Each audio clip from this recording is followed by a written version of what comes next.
No sé si alguien me va a creer, ni siquiera sé si yo mismo me creo todavía. Pero necesito contarlo, porque siento que me estoy volviendo loco. O peor, que tal vez nunca estuve cuerdo desde que Elena murió. Hace 3 años y 4 meses, mi esposa falleció en un accidente de tráfico. Salió del trabajo un martes por la tarde, como cualquier otro día. Íbamos a cenar juntos esa noche porque era nuestro aniversario a 8 años de casados. Yo había comprado flores.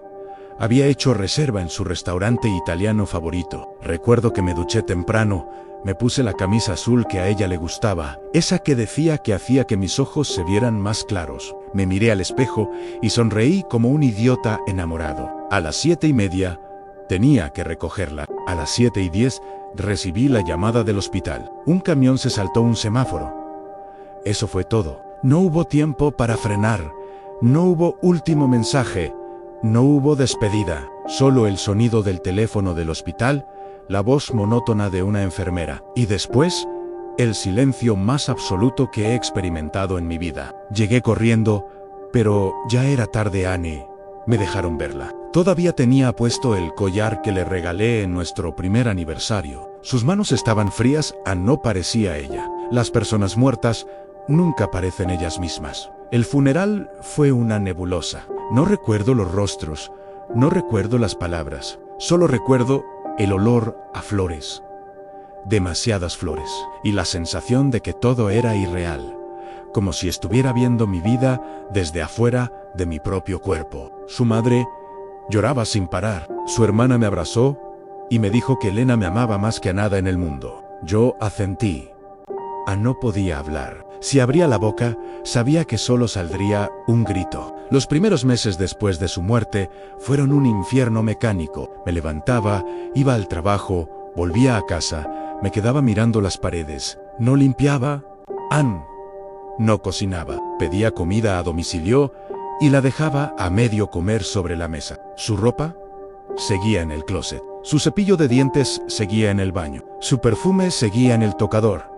Y a veces, cuando la casa se sentía demasiado vacía, lo rociaba en su almohada solo para poder dormir. La gente me decía que tenía que seguir adelante, que tenía que hacer terapia, que el tiempo lo curaría todo. Pero nadie que no haya perdido a alguien así entiende que el tiempo no cura nada. Solo te enseña a vivir con un agujero en el pecho. Y entonces, 3 semanas después del funeral, recibí el primer mensaje. Fue un domingo por la noche. Estaba acostado en el sofá, viendo una película que no estaba viendo realmente, cuando mi teléfono vibró. Era un mensaje de texto. Del número de Elena. Mi corazón se detuvo. Literalmente sentí que dejaba de latir por un segundo completo. Con manos temblorosas, abrí el mensaje. Decía extraño, solo eso.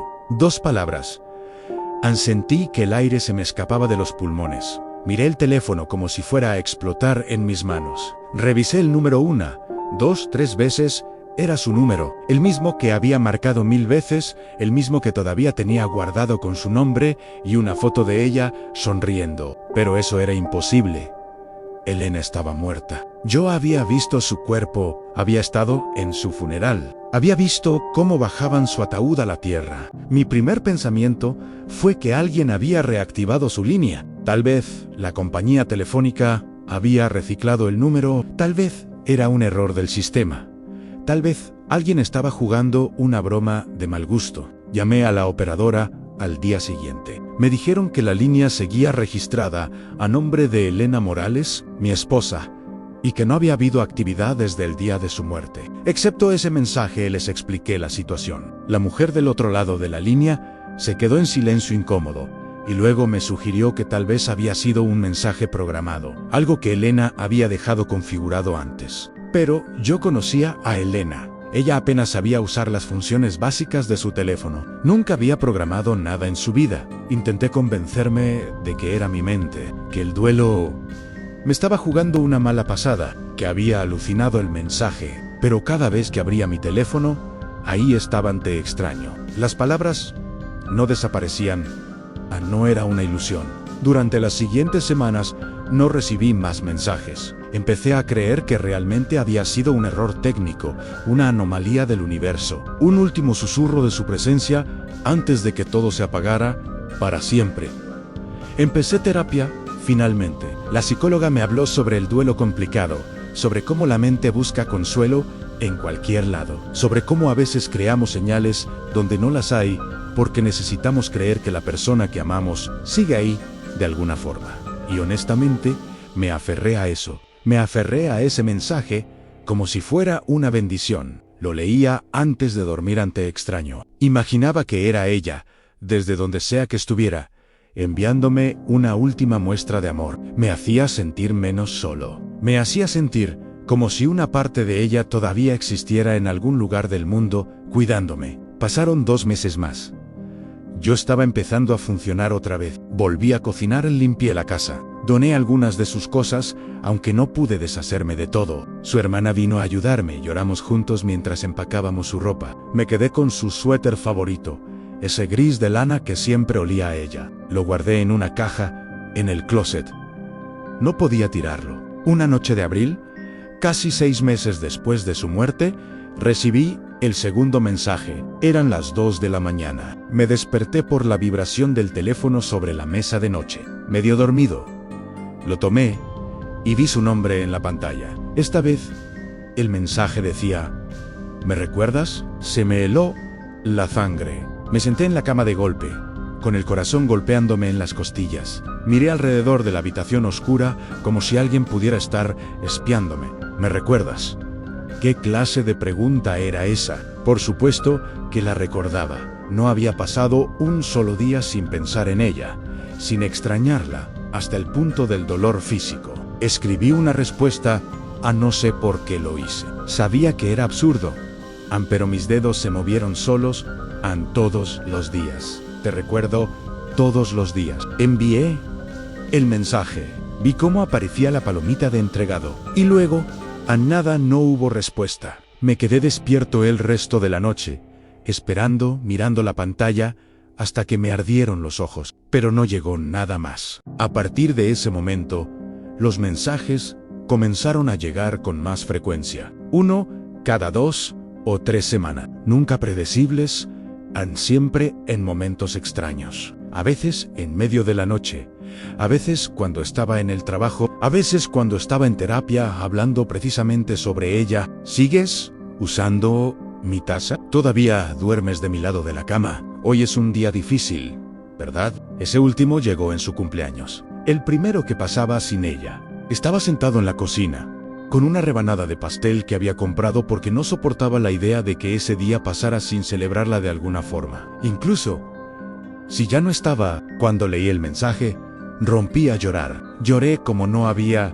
llorado desde el funeral. Porque tenía razón, era un día imposible. Le conté a mi terapeuta sobre los mensajes. Ella frunció el ceño, claramente preocupada. Me preguntó si había alguien en mi vida que pudiera estar haciéndome esto.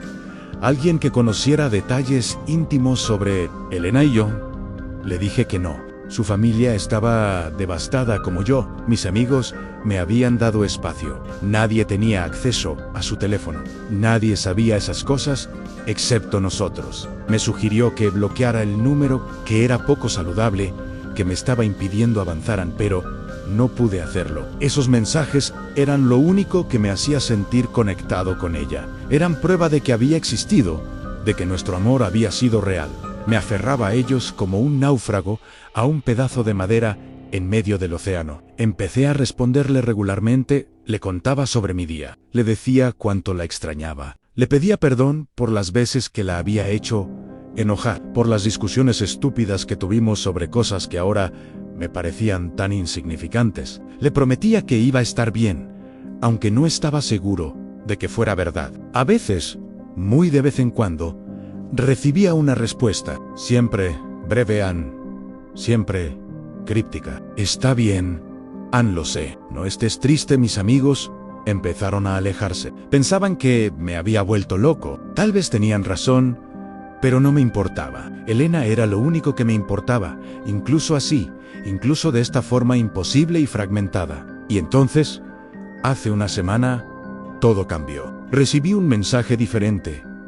No eran palabras esta vez. Era una foto. Cuando la abrí, casi dejó caer el teléfono. Era una imagen de Elena, pero no era ninguna foto que yo reconociera. Estaba sentada en un café que yo no había visto nunca. Llevaba puesto un vestido azul que no recordaba que tuviera, y tenía el cabello más corto de cómo lo llevaba cuando murió. Pero lo que realmente me aterrorizó fue la fecha en el archivo. La foto estaba tomada el día de su muerte, el mismo día del accidente, pero horas después de que me dijeran que había fallecido. Sentí como si el suelo se abriera bajo mis pies. No podía respirar, no podía pensar. Amplié la foto con dedos temblorosos. Busqué cualquier señal de que fuera falsa, editada, manipulada. Pero se veía real en Elena.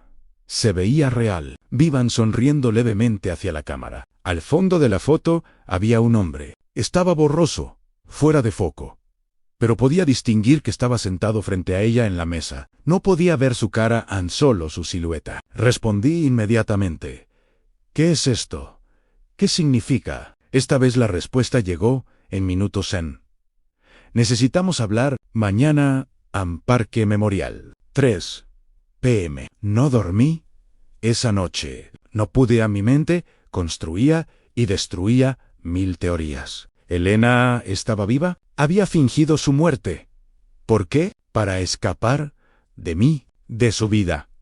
Pero yo había visto su cuerpo, había visto el certificado de defunción, había visto el ataúd cerrado durante el entierro, porque dijeron que las lesiones eran demasiado severas. Dios, el ataúd cerrado. Al día siguiente, llegué al parque 1 hora antes. Me senté en una banca, temblando aunque no hacía frío. Cada persona que pasaba me hacía saltar. Busqué su rostro en cada mujer que caminaba por ahí. Las 3 llegaron y pasaron. Las 3:15, a las 3:30, a las 3:45, un hombre se sentó a mi lado. Tenía 40 y tantos años, cabello oscuro con canas en las sienes, ojos cansados. Me miró con una expresión que no pude descifrar. Lástima, talvez. ¿Ocupa, Martín? Preguntó. Asentí, confundido. ¿Quién eres? ¿Dónde está Elena? El hombre suspiró profundamente y sacó su teléfono. Me mostró una foto. Era él con Elena, abrazados, sonriendo. La fecha 2 meses antes del accidente. Mi nombre es Daniel, dijo con voz baja. Elena era. Elena fue mi pareja durante 2 años. El mundo dejó de tener sentido. ¿Me explicó? Todo en Elena llevaba una doble vida. Nos había estado engañando a ambos. A mí me decía que trabajaba hasta tarde. A él le decía que tenía compromisos familiares. Tenía 2 teléfonos, 2 rutinas, 2 versiones de sí misma. Daniel vivía en otra ciudad, a 3 horas de distancia. Se veían los fines de semana que ella me decía que visitaba a su hermana. El día del accidente, Elena iba camino a verlo. Habían planeado un viaje. Ella iba a pedirme el divorcio esa semana, pero nunca llegó a hacerlo. El camión la golpeó justo después de enviarle un mensaje de texto diciéndole que lo amaba. Daniel descubrió mi existencia cuando fue al funeral y me vio. Nadie sabía quién era él. Se quedó atrás, destrozado, sin poder ni siquiera llorarla públicamente. Después, recuperó el teléfono de Elena de entre sus cosas personales, el que ella usaba para hablar con él. Ahí encontró todas nuestras conversaciones, nuestras fotos, nuestra vida entera. Y se dio cuenta de que yo no tenía idea de nada. Los mensajes eran de él, no de un fantasma, no de Elena, sino de un hombre roto que necesitaba procesar su duelo, hablando con la única otra persona en el mundo que había amado a Elena tanto como él. Me dijo que al principio solo quería entender quién era yo, pero después se volvió adicto a la conexión, a fingir que Elena todavía estaba ahí, hablando con ambos. La foto del café era real, tomada por Daniel ese mismo día, horas antes del accidente, cuando todavía creía que iban a tener una vida juntos. Me contó que decidió confesarme porque ya no podía seguir mintiéndome, porque ambos merecíamos la verdad. Por dolorosa que fuera, me quedé sentado ahí, en esa banca del parque, con este extraño que amó a mi esposa, mientras mi vida entera se desmoronaba por segunda vez. Elena había muerto hace 3 años, pero la Elena que yo conocía, la que yo amaba, Había muerto ese día en el parque, cuando entendí que nunca fue realmente mía. Y lo peor de todo es que todavía la extraño. A pesar de todo, todavía la amo. Y eso es algo con lo que voy a tener que vivir el resto de mi vida.